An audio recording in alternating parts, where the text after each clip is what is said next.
Welcome back to Andy's Cavern. How all doing, guys? All well tonight? Well, did you enjoy that fight? Agit Kabayel versus Damian Knyba from Poland. Wasn't quite the start we expected in the first round, was it? Kabayel was a bit slow out the blocks, you might say. I don't know if he was overwhelmed with a fantastic atmosphere. I think it was about 13,000 there. Everybody was raving about the atmosphere. It did seem to be quite electric. So he was a bit slow out the blocks to start with in the first.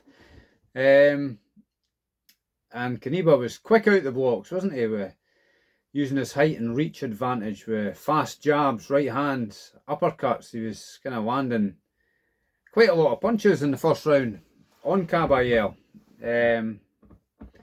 He even cut Kabayel. Was it on the eyelid or something, or over his eye? In the eye area anyway. So Kabayel didn't have the first round, or didn't have the start he expected probably. So you've got to give the first round to Knyba quite clearly, I would have said. The second round, Kabayel started putting a wee bit of pressure on.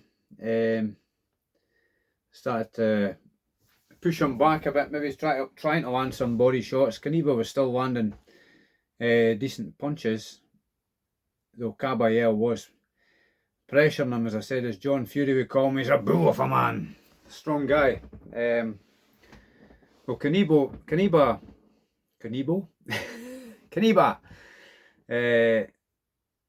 was using the ring quite well, though it was quite a small ring, I noticed, so which probably suited Kabayel. So I would have said it was, though Kabayel was applying more pressure in the second, I would have still probably said it was quite an even round. Excuse me.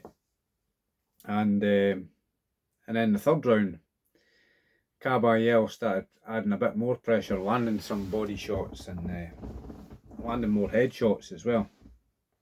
And I think Knyba was cut in the third as well. I noticed the English referee, Mark Wyson, he kept looking. I thought he's looking a bit eager already. But then when Kabayel caught Knyba with I think it was a big right hand to the head, it kind of rocked him a wee bit. But he still had his wits about him. And he was applying a bit of pressure. Knyba went back, looking to sort of regroup, and then Mark Wyson was in, waving it off. And Knyba protested instantly, straight away. So you could see he had his wits about him and he wasn't badly hurt.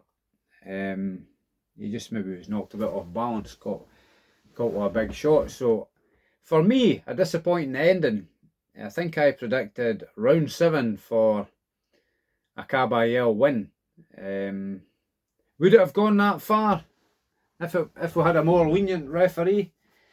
If you had the referee off that other fight, if you look at my shot against that other heavyweight fight, Granit Xhaka and Peter Millas, the fight was on before it, a 10-round heavyweight fight. If you had that referee, it would have been a different kettle of fish, because it was one extreme to the other with referees. So disappointing on the referee front tonight. I was actually thinking these referees should probably be made to attend the post-fight press conferences and be accountable for their actions, good or bad. So that's just my opinion on that. You don't have to agree with me. I'm only here to give my opinion. Feel free to comment in the comment sections whether you agree or disagree. If you disagree, that's fine. I'm cool with that. So that was it. Fight over. A third round win for Kabayel. And the crowd went crazy. So that was that.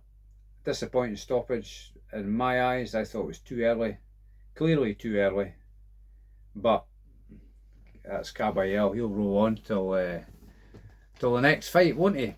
So what's next for Kabayel, do you think? I noticed Lawrence Okolie was there at ringside. Lawrence Okolie is, love him or hate him, he's the WBC #1 heavyweight contender. So I think he's angling for a fight with Agit Kabayel. that might make a decent fight.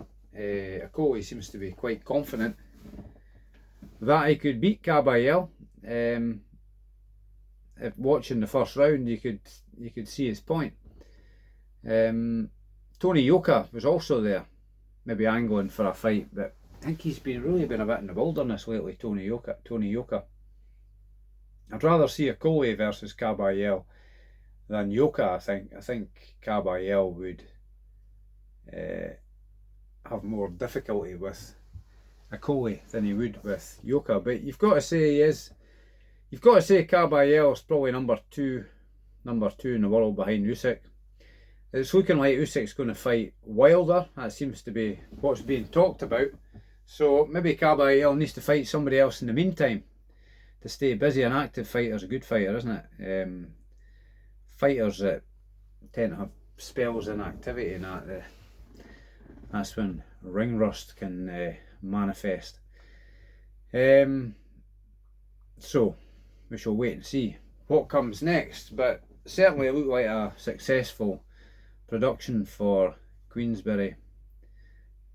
I think it was George Warren that was there, and Spencer Brown.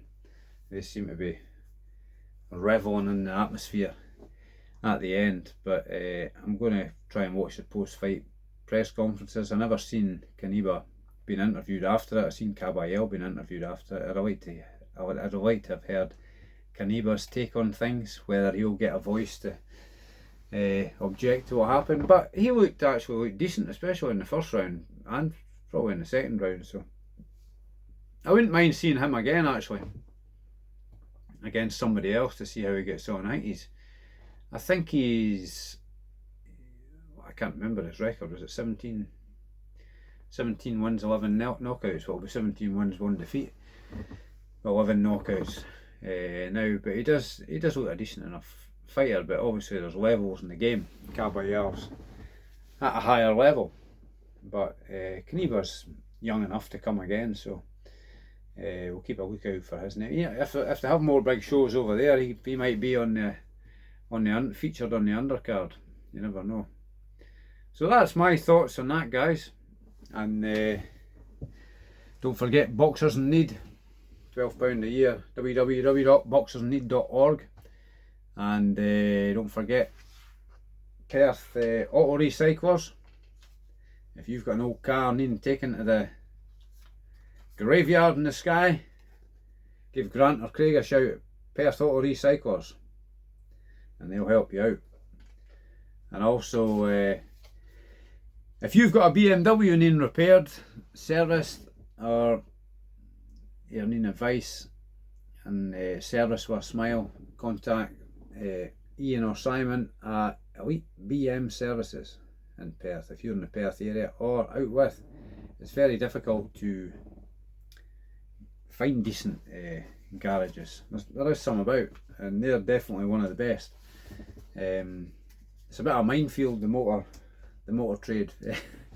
Finding somebody decent to look after your car. Everybody you know have some story about they feel like they've been ripped off, or they've had bad service or bad workmanship on their cars. Everybody knows somebody that's had that experience. So these guys, can definitely recommend these guys because they're top notch. So there we are for tonight. I've been getting a wee bit more content out, you've probably noticed, doing a few video shorts and whatnot, and I will continue to try my utmost to do what I can in the time I have. So don't forget, like and subscribe to Andy's Cavern Autos and Andy's Cavern Boxing. The Cavern Autos one, that's just a new channel I've started up for car stuff, petrol head stuff. So it's just a fledgling of a channel at the moment, but we'll get there slowly but surely when we find the time and the weather gets better. Okay guys, that's all for tonight. Till next time, it's good night from me and good night to you. Cheery bye the new.